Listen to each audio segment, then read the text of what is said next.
Hello students, next हम discuss करेंगे example number 6 का कह रहा है the cost of fuel for running a train is proportional to the square of the speed generated in kilometre per hour. ठीक है, देखो कॉस्ट ऑफ फ्यूल ये बोल रहा है कि प्रोपोर्शनल है स्क्वायर ऑफ स्पीड के। ठीक है, तो यहाँ मैं लेट कर लेता हूँ सबसे पहले स्पीड स्पीड ऑफ ट्रेन कितनी मानू v किलोमीटर पर आवर बोल रहा है, यूनिट इसने बोली है वही रखनी है आपको, है ना। ठीक है, यहाँ तक समझ में आ गया। अब ये बोल रहा है कि जो कॉस्ट ऑफ फ्यूल है ना for running train, for running train वो प्रोपोर्शनल है स्पीड ऑफ ट्रेन यानी कि वी स्क्वायर के। अब आपको पता है प्रोपोर्शनल का साइन हटता है तो कांस्टेंट लगता है, ये आपने क्लास 9 में पढ़ रखा होगा साइंस में, फिजिक्स में। तो मैं कह सकता हूँ कॉस्ट ऑफ फ्यूल जो होगा वो इक्वल हो जाएगा के वी स्क्वायर के। होगा नहीं होगा? ये आपकी फर्स्ट इक्वेशन हो गई। अब एक कंडीशन ये बनाने को बोल रहा है आपको, इफ कॉस्ट अगर 48 पर आर है, 48 रुपीस पर आर, एक घंटे के इतने रुपए लेता है, and when the train is moving, train की जो स्पीड है वो 16 किलोमीटर पर आर है। तो यहां तक रुकने के बाद सबसे पहले हम इसको पुट कर सकते हैं किसमें, पुट इन इक्वेशन 1, ताकि हम के निकाल सकें। तो देखो कॉस्ट ऑफ फ्यूल इसने खुद ने दिया है हमें 48 है, इट कॉस्ट 48 आ रहा है ना, तो इसकी जगह मैं फ्यूल की जगह तो रख देता हूँ 48 रख देता हूँ इसकी जगह, तो मैं के एज इट इज वी की जगह 16 का स्क्वायर रख देते हैं। तो 48 अपॉन 16 मल्टीप्लाई 16 इक्वल्स टू के। तो के का वैल्यू हो गया 3/16। इसको मैं अगेन पुट कर दूंगा इन इक्वेशन 1 इसमें, है ना। तो मेरे पास एक इक्वेशन बन जाएगी कॉस्ट ऑफ फ्यूल के लिए। क्या बन जाएगा मेरे पास? Cost of fuel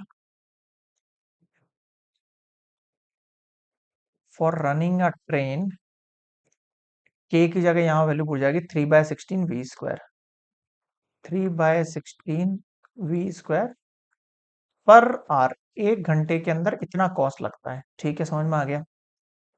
what is the most economical speed if the speed कितनी हो if the fix charge 300 per hour तो वो ले रहा है, and over and about running cost. ठीक है, इतनी वो चले, है ना। अब कितना चले ये तो पता ही नहीं है अपन को, भाई कितना डिस्टेंस कवर करे जिसके लिए ये बात कर रहा है 300 की, वो कितने डिस्टेंस पे चले ये पता नहीं, तो उसके लिए पहले लेट कर लेते हैं अपन। Let distance cover by a train कितना हो गया, डी किलोमीटर हो गया, है ना।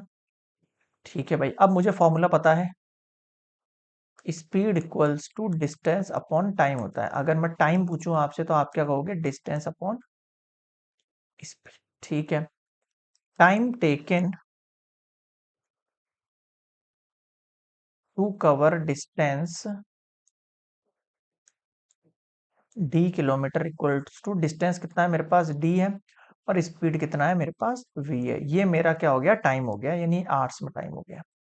अब ये बोल रहा है what is the most economical speed, मतलब बता दिया मैंने आपको, over and over running the cost. अब अबोव द रनिंग कॉस्ट, अब रनिंग कॉस्ट क्या आएगी, यानी एक्चुअल में आपका जो कॉस्ट ऑफ फ्यूल होगा वो कितना आएगा, कॉस्ट ऑफ फ्यूल कितना आएगा। तो यहाँ पे ये बोल रहा था 3/16 वी स्क्वायर एक घंटे का कॉस्ट है, एक घंटे का, तो इसका कितना होगा 3/16 V square multiply D by V. होगा नहीं होगा? इसमें मुझे प्लस करना है फिक्स चार्ज। फिक्स चार्ज बोल रहा था 300 एक घंटे का फिक्स चार्ज है, तो डी बाय वी घंटे का कितना चार्ज होगा, डी बाय वी मल्टीप्लाई 300। होगा नहीं होगा? हो जाएगा सर। अब क्या करें, एलसीएम ले लो या तो, या फिर इसको कट कर दो। मैं इसको नेक्स्ट स्लाइड पर ले लेता हूँ। सी, ये आ गया अपने पास नेक्स्ट स्लाइड पर। वेट अ मिनट, इसको थोड़ा ऊपर लिख देते हैं अपन। अब अपन को यहाँ पर एक कंफ्यूजन है। क्या कंफ्यूजन है कि सर यहाँ पर कांस्टेंट क्या है और वेरिएबल जो मतलब चेंज हो रहा है वो क्या है। देखो कॉस्ट ऑफ फ्यूल बनानी है आपको ना, कॉस्ट ऑफ फ्यूल में इसने क्या कहा था, what is the most economical speed, यानी स्पीड आपकी बढ़ सकती है या फिर घट सकती है, यानी चेंज किस में हो रहा है, वी में हो रहा है, तो किसके रेस्पेक्ट में होगा, वी के रेस्पेक्ट में होगा। तो मैं यहाँ पे क्या कर सकता हूँ, differentiate with respect to V कर सकता हूँ। बस ये चीज ध्यान दे लेना, स्क्वायर से वी का कैंसल आउट हो जाएगा ना। तो सी वी, सी मतलब कॉस्ट और वी के रेस्पेक्ट में चल रहा है। तो देखो 3/16 डी, ये तो कांस्टेंट हो गया, केवल वी का डिफरेंशिएशन कितना हो जाएगा 1, प्लस 300 डी कांस्टेंट हो जाएगा, 1/v का क्या हो जाएगा, -1/v²। पता है आपको ये कितना आ गया, 3/16 डी -300 डी/v²। ठीक है भाई, अब क्या करें, इक्वल्स में जीरो। आ जाओ, इसको भी लेके चलते हैं नेक्स्ट स्लाइड पर।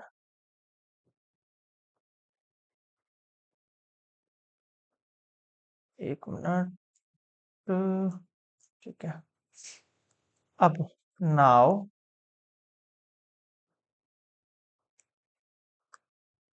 ये क्या कंडीशन है अपनी, ये सी डैश डैश लगा लो यहाँ पर, है ना। इसको कर देते हैं हम जीरो पुट। अगर इसको जीरो पुट करेंगे, 3/16 डी = 300 डी/v² हो जाएगा। डी से डी कैंसिल, वी को उधर, बाकी सबको इधर। 300 हुआ, मल्टीप्लाई 16 हुआ, अपॉन में 3 हुआ। v² = 100 × 16। v की वैल्यू क्या हो जाएगी, 10 × 4, यानी ओनली हम पॉजिटिव वैल्यूज चूज लेके चल रहे हैं, ठीक है। अब आप ये चेक कर सकते हो कि ये वैल्यू मैक्सिमाइज है या मिनिमाइज है ना, v = 40 पर। तो मैं इसका डबल डैश कर सकता हूँ वापस से, है ना। तो देखो ये पूरा कांस्टेंट है, तो इसका इस बार जीरो हो जाएगा।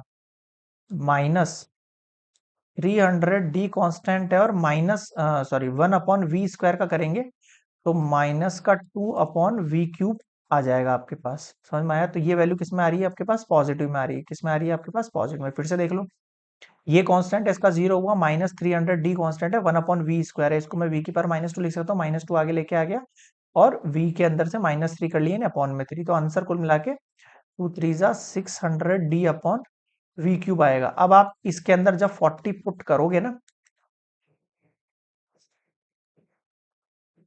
है ना, तो ये वाली value greater than zero, greater than zero का मतलब क्या हो जाएगा, ये स्पीड इसमें लेस हो जाएगी, ये स्पीड इसमें क्या हो जाएगी, लेस हो जाएगी। तो मैं कह सकता हूं is minimum eight v = 40। v = 40 पर सबसे मिनिमम है कॉस्ट, और हमें यही तो करना था। इकोनॉमिकल स्पीड उसी को कहते हैं जिसमें आपका जो कॉस्ट है वो मिनिमम हो। इकोनॉमिकल स्पीड उसी को कहेंगे जिसमें आपका कॉस्ट क्या हो, मिनिमम हो। तो हमारा कॉस्ट क्या आ रहा है, मिनिमम आ रहा है व्हेन आर स्पीड इज 40। तो मैं लिख सकता हूं यहां पर नेक्स्ट स्लाइड पर, cost of fuel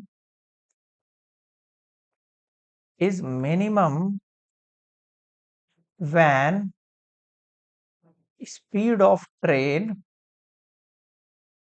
is 40 km/h। उसी को तो कहते हैं इकोनॉमिकल, ठीक है। So this is complete. हमें स्पीड निकालनी थी, स्पीड निकाल दी हमने 40 km/h। Complete example number 6।